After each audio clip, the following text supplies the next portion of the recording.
Hello, and welcome to another edition of Spartan Sports Report. I'm Lexi Alston. And I'm Yusuf Anaya. Lexi, can you believe this is our final show of the semester? It has been a memorable season of Spartan sports. Last Monday, Michigan State's women's basketball team opened its 41st Big Ten season hosting the Purdue Boilermakers. Coming off 2 straight losses at the Phil Knight Invitational, the Michigan State women's basketball team looked to get back in the win column at home against the Georgia Tech Yellow Jackets. Spartans in the Yellow Jackets went head-to-head in the Breslin Center as part of the ACC vs. Big Ten Challenge. Here are the Spartans getting on the board early with a nice pass from Tori Osment to Issa Alexander in the post where she's able to finish a tough layup. Now here's the Swedish sophomore Matilda Ek with another strong finish to cap off a strong first quarter for herself. In the second half, the Yellow Jackets came out swinging from deep with senior Cameron Swartz doing her best Steph Curry impression. Spartans on the fast break now as Gabby Elliott grabs the rebound, dribbles up the court, and dishes it over to Kamaria McDaniel, who finishes with a beautiful hop-step finish. McDaniel finished with 26 on the day, leading both teams in scoring. Back on offense is Yellow Jackets guard Bianca Jackson, who drives hard and pulls up for a nice mid-range jumper. She finished the night with 22, leading Georgia Tech in scoring. Georgia Tech was having trouble on offense late as the Spartans were able to shrink the deficit to 2 points with 1:42 left. Seems like the Yellow Jackets' inability to produce rubbed off on the Spartans as they were unable to capitalize late with a missed three-pointer that eventually led to a turnover, sealing the game for the Yellow Jackets, 66-63. The Spartans moved to 6-3 on the season and will play Purdue on Monday in their first Big Ten game of the season.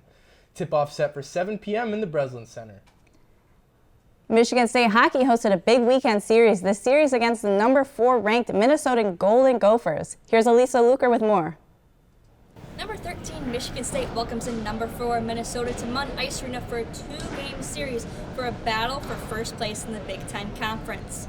Now, the Gophers are a very tough team, and a year ago, no one would have thought it would be possible that Michigan State could compete with this team. But it's a very different team this year than it was last year, and the Spartans are very hopeful.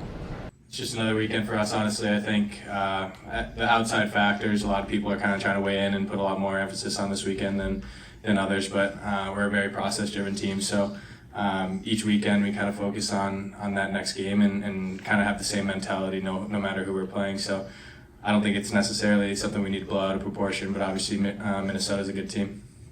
In the first game of the series, Munn Arena was packed, and it's been a while since this team has seen a sold-out crowd. The MSU football team, along with Mel Tucker, were even in attendance showing their support. However, Michigan State could not get anything going offensively, and Minnesota took care of business. Minnesota played a near-flawless road game and showed why it's one of the best teams in the country. The Gophers were strong defensively, holding MSU to one of its lowest shot totals of the season. Offensively, the Gophers' talented group of forwards took advantage of their opportunities. When the Spartans did apply pressure, Klaus was on top of his game, keeping it 2-0 when MSU generated several chances early in the third period. Then, when Minnesota added a third goal, the Spartans' level dropped, and the last 8 minutes belonged entirely to the Gophers.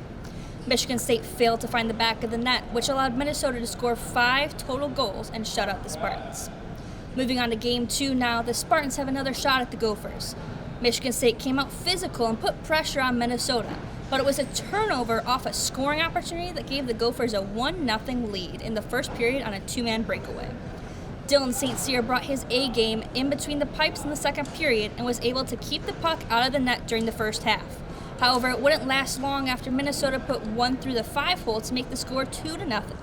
The Gophers would go on to score 2 more to end the second, and MSU would be at a 4-0 deficit heading into the third. Jesse Tucker came out swinging in the third. After being denied multiple times on the doorstep, he bangs one home and gets the crowd going.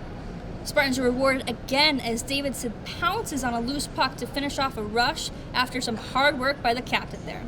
Spartans back within a pair. It doesn't take long for Minnesota to kill that momentum as they score yet again, making it 5-2 game. After a late rally by the Spartans, it wouldn't be enough as they would fall short 6-3. I think we just kind of totally got back to our game. You know, it was things like getting pucks deep, getting on the body, and just playing to our system. You know, not make soft turnovers and things like that. So we just really stuck to our game plan, and obviously it showed. From what I know, I think they'll be a pretty similar team. I think we just need to compete throughout the week and just kind of focus on ourselves, because I think if we focus on ourselves throughout this weekend, we could have, I think it probably would have been different. So. Michigan State would go on to lose both games on the weekend, bringing their record now to 11-6-1. Minnesota would stay on top of the Big Ten as they secure their #1 place. Michigan State has another chance next weekend to get back in the win column as they face rival Michigan. From My Nice Arena, I'm Elisa Luker. Now back to you, Yusuf and Lexi. Thanks for the great reporting, Elisa. Spartans will be back on home ice December 9th against Michigan. Puck drop set for 6:30. Spartan basketball came home last night to take on Northwestern for their first conference matchup. Fresh off loss to Notre Dame, the Spartans were looking to bounce back. The Spartans rolled out a new starting lineup with Pierre Brooks and Jaden Akins, who made his return from a stress injury in his foot. Malik Hall will still be out for another couple weeks. We start in the first half with Akins whipping a skip pass to Pierre Brooks in the corner for his 3-ball. Brooke hit 2 more from outside to finish with 9 points. Here we have A.J. Hogarth driving the lane, spinning and dumping it off to Carson Cooper for the slam. The Spartans led early, but the Wildcats took a 1-point lead into halftime. MSU was looking to get on track in the second half, but Northwestern was relentless. Here's Julian Roper Jr. getting into the paint on Brooks for an easy bucket. This gave the Wildcats a 6-point lead with 5 minutes left.